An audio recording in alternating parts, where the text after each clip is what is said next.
ഒരമ്മായിമ്മയും 2 മരുമക്കളുമുള്ള വീട്ടിൽ അമ്മായിമ്മ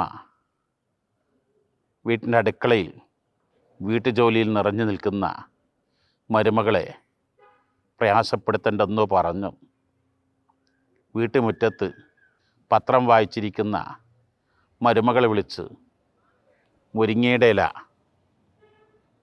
ശരിയാക്കാൻ വേണ്ടി പറഞ്ഞു. അപ്പോഴേക്ക് ആ മരുമകൾ അടുക്കളയിൽ പോയി മുരിങ്ങൻ്റെ ഇല പറിച്ച് ശരിയാക്കുമ്പോൾ കണ്ടോ, ആ തള്ളക്ക് ഞാൻ ചെയ്തൊന്നും പറ്റൂല, എല്ലാം കുറ്റം. ഈ ഉമ്മയാവട്ടെ ആ മരുമകൾ വീട്ടിൻ്റെ ഉള്ളിൽ അടുക്കള ജോലികൾക്കിടയിൽ കുറേ പ്രയാസമായിരിക്കുമെന്ന് കരുതി പറഞ്ഞതാണ്. പല കുടുംബ കലഹങ്ങളുടെയും ഉള്ളിൻ്റെ ഉള്ളിലേക്ക് ഇറങ്ങിച്ചെന്നാൽ ചെറിയ തെറ്റിദ്ധാരണകളായിരിക്കും. ഒരു തുള്ളി വെള്ളം മതി വെഴുതി വീഴാൻ.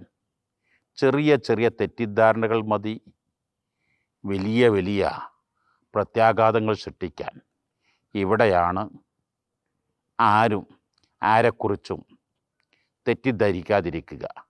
മഹാനായ ജഅഫർ സാദിഖ് റളിയല്ലാഹു അൻഹു അഷ്റഫുൽ ഖൽഖ് സ്വല്ലല്ലാഹു അലൈഹി വസല്ലം തങ്ങളുടെ നേരെ മകനാകുന്ന സയ്യിദ് ശബാബി അഹ്ൽ ജന്ന സയ്യിദ്ന ഹുസൈൻ റളിയല്ലാഹു അൻഹുവിൻ്റെ മകനാകുന്ന അലി സൈനുൽ ആബിദീൻ റളിയല്ലാഹു അൻഹുവിൻ്റെ മകൻ മുഹമ്മദുൽ ബാക്കിർ റളിയല്ലാഹു അൻഹു, അവരുടെ മകൻ ജഅഫർ സാദിഖ് റളിയല്ലാഹു അൻഹു 4ാമത്തെ പേരമകനാണ്.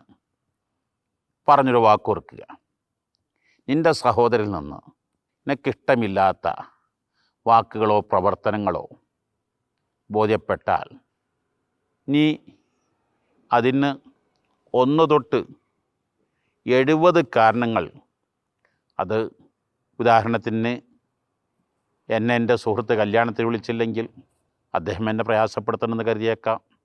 അങ്ങനെ ഓരോന്ന് കണ്ടെത്തി 70 വരെ കാരണങ്ങൾ. ഇനി ഒരൊറ്റ കാരണം എങ്ങനെ ആലോചിച്ച് കിട്ടുന്നില്ലെങ്കിൽ ഫക്കുല്ലാഹുലിദിരില്ലാരിഫ്, ഞാൻ അറിയാത്ത എന്തെങ്കിലും ഒരു കാരണം ഉണ്ടാകും എന്ന് കരുതി ഒരിക്കലും തെറ്റിദ്ധരിക്കാതിരിക്കുക, നല്ലത് മാത്രം ധരിക്കുക. എന്നാൽ കുറേ പ്രശ്നങ്ങൾ നമ്മുടെ കുടുംബത്തിൽ നിന്ന് മാറ്റിയെടുക്കാൻ കഴിയും. ഒരു ഹൈ പ്രൊഫഷണൽ തൻ്റെ ഭാര്യയുമായി പ്രശ്നങ്ങളായി ഡൈവേഴ്സിൻ്റെ വക്കത്തിലെത്തി. മുഖ്യ പ്രശ്നക്കാരി അമ്മായിമ്മയാണ്.